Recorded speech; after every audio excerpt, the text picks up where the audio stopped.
Сәлеметсіздер ме оқушылар? Бүгінгі көңіл күйімізді сабағымызды бастамас бұрын көңіл күйімізді көтеріп алайық. Келе қойыңыздар, шеңбер құрып ортаға.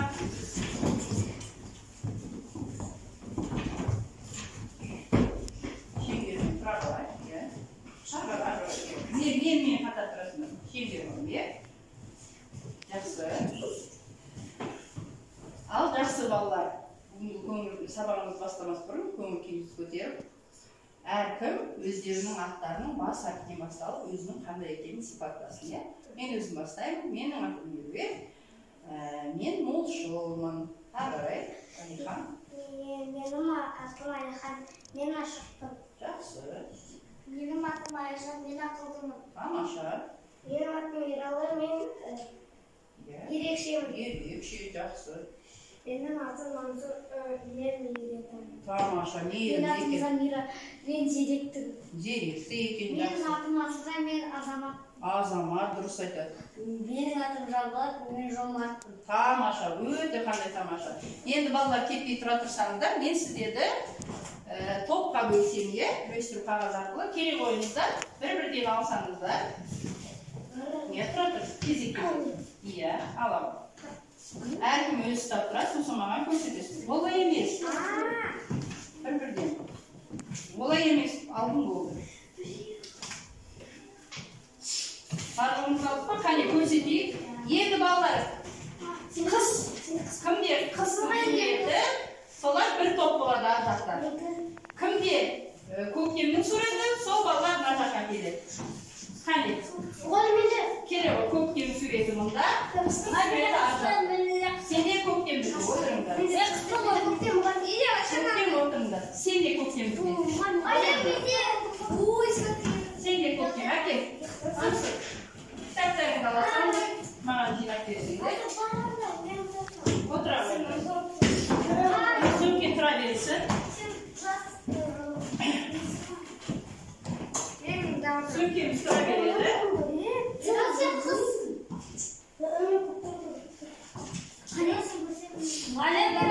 Жақсы балалар, ары қарай бүгінгі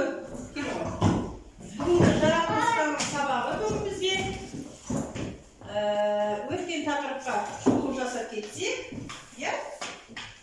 өткен тақырыпта біз қазір жедел жауап әдісімен өткен тақырыбымызға шолу жасайық. Өткенде қандай тақырып өттік? Балалар?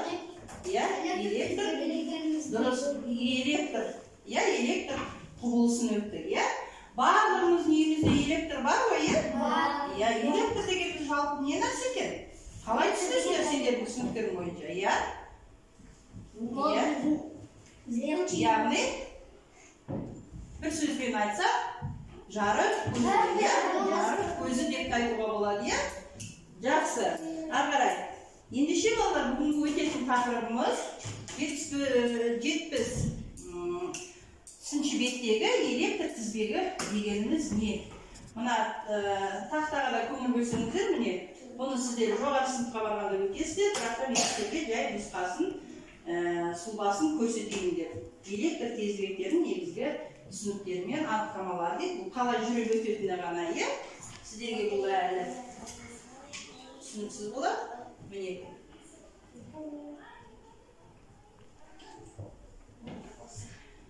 Жақсы балалар. Енді мынандай. Сонымен бүгінгі сабағымыздың мақсаты электр энергиясының көздерін анықтау, жүргізілген эксперимент нәтижесін құрылған жоспарға сай диаграмма түрінде көрсету, қорытынды жасау екен. Ендеше сіздерге мынандай тапсырма. Мен сіздерге қазір жұптарыңызға қағаз таратам, соған сіздер электр энергиясының көздерін өздеріңіз жазып өтсеңіздер. Тұра тұрыңыздар, мен сіздерге екеуіңіз біреу алсаңыздар. Тапсырма бермес бұрын.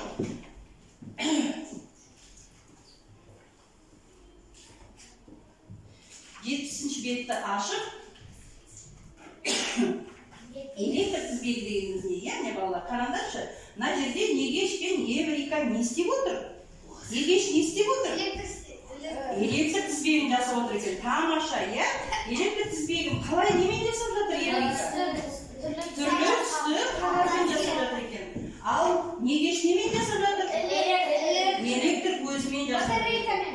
Дұрыс айтасыздар, тамаша, электр көзімен жасап жатыр екен. Енді қараңдаршы, келесі суретте не көріп тұрсыңдар? Шам. Яғни, иә. Электр көзі. Электр бұл не береді бізге? Жарық бере ме? Иә, қандай уақытта береді? Қараңғы кезде береді. Күндіз күн жарық болады да, күн сәулесі болады. Ал қараңғы кезде бізге жарық береді екен. Енді балалар келесі қараңдаршы. Электр, мына жерде сурет тұр, иә? Электр тоғына ұқсай ма? Қараңдаршы, бірінші суретте не тұр? Электр көзі. Су тұр. Екіншісінде? Иә. Сым, иә? Сым тұр екен, иә? Яғни бір-бірімен сымдар арқылы жалғасқан тоқ көзі мен электр құралдарын электр тізбегі дейді екен, иә балалар? Түсініп алайық, қараңдар, бір-бірімен сымдар арқылы жалғасқан тоқ көзі мен электр тізбегін, құралдарын электр тізбегі деп атайды екен. Ал енді бұл жерде қараңдаршы, қандай екеуінің ұқсастығы бар? Қандай ұқсастығы бар? Қараңдаршы қане? Қандай ұқсастығы бар? Екеуі де доңғалақ. Жақсы, ары қарай. Тағы да, яғни суда қалай? Ағымен, қаттарымен аққанда бір тізбектеліп ағып жатқан секілді көрінеді, иә? Жақсы, ендеше мен сіздерге мынандай тапсырма берейін. Электр энергиясын көздерін сіздер маған жазасыздар, екі топ. Иә? Бүгінгі өткен тақырыбымыз, міне, өтіп жатқан тақырыбымыз. Осы кітаптан қарап, өздеріңіз не түсінгендеріңіз, соны электр энергиясын көздерін жазасыздар. Электр энергиясын қалай алады? Иә, соған жаза қойыңыздар, қанекей.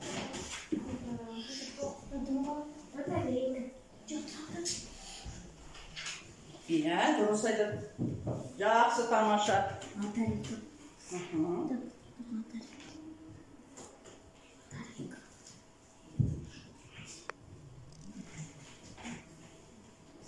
Иә.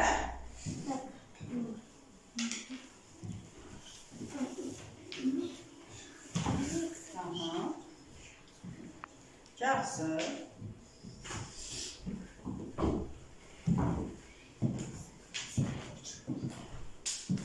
Иә. Мына жерде не болады?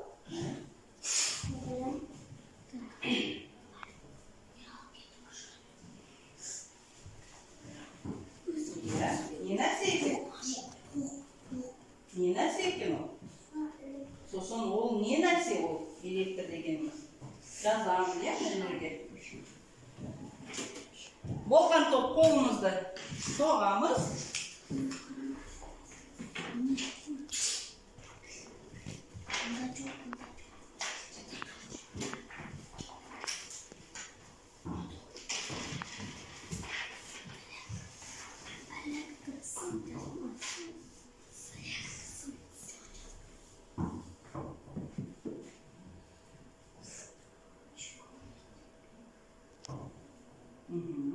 Болғанымыз шапалақтаймыз, иә? Сосын бір-бірлеріңіздің жұмыстарыңызды бағалайсыздар. Бірінші топ жақсы жұмыс жасап сіздер.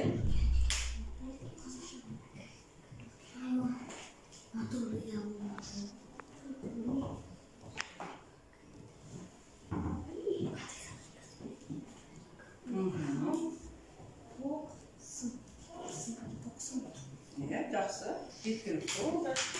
Болдыңыздар ма? Тамаша. Сіздер де болдыңыздар, иә?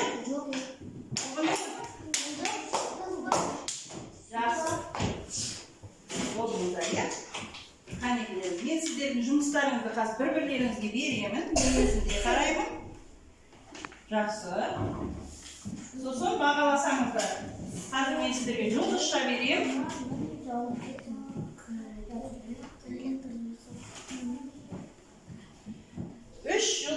Үш жұлдызша өте жақсы деген сөз. Екі жұлдызша жақсы, бір жұлдызша нашарлау деген сөз. Жоқ, сіздер белгілеп бересіздер. бересіздер? Бір-бірлеріңізге неше жұлдызша бересіздер? Иә? Бір-бірлеріңізге көрсетесіздер. Бір жұлдызша ма, екеу ме, үшеу ме? Үшеу өте жақсы, екеу жақсы, біреу орташа. Тыныш. Бірінші мына жоқ. Сіздер екінші топты аласаңыздар. Қане ақылдасып алыңыздар. Балалар. Қане ақылдасып жасаймыз. Иә, екінші топқа қандай жұлдызша бересіздер? Неше жұлдызша? Жоқ, сіздер неше бересіздер жұлдызша? Екеу, иә, жақсы. Сіздер нешеу? Сіздер үшеу бересіздер, иә? Сіздер бұл топқа өте жақсы деген баға беріп жатырсыздар, ал сіздер жақсы деген баға бердіңіздер, иә? Тамаша. Тамаша, жақсы.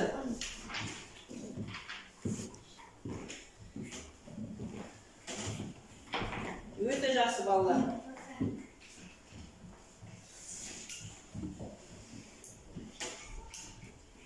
Балалар, сіздерде үйлеріңізде негізі электр көзінің қандай түрлері бар? Қалай түрлері? Теледидар бар, тамаша. Телефон. Компьютер бар екен, жақсы. Кітап электр көзіне жатпайды. Қол көтеріп айтайық. Шам, жақсы. Теледидар, жақсы, өте жақсы. Жақсы балалар, тамаша. Яғни біз теледидар, тамаша, жақсы. Яғни әрқайсымыздың үйімізде электр тізбегі бар, яғни электр көздері бар деген сөз.